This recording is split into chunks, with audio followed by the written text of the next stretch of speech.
In 2016, our elections were attacked. 3 years later, our intelligence community has universally confirmed that foreign actors have redoubled their efforts and are preparing as we speak to attack our 2020 elections. Yet the President has blocked security efforts and cut programs designed to safeguard our elections. His Chief of Staff, for example, apparently issued instructions not to mention election security, quote, in front of the President.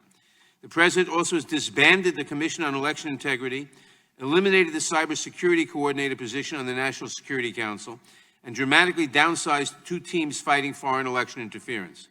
The President's 2020 budget proposed cutting funding for the Cybersecurity and Infrastructure Security Agency, our main election security agency, even further.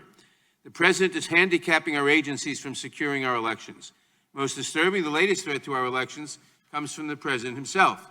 The President asked the foreign leader, President Zelensky of Ukraine, to interfere in our elections.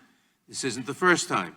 In 2016, President Trump, then a candidate, publicly encouraged Russia to illegally hack his adversaries' emails.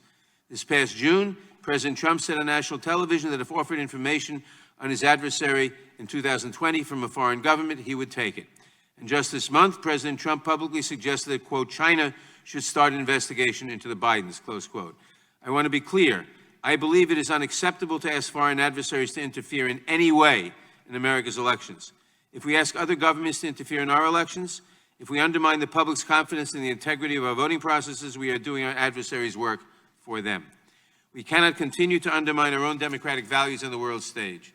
The President's own officials agree.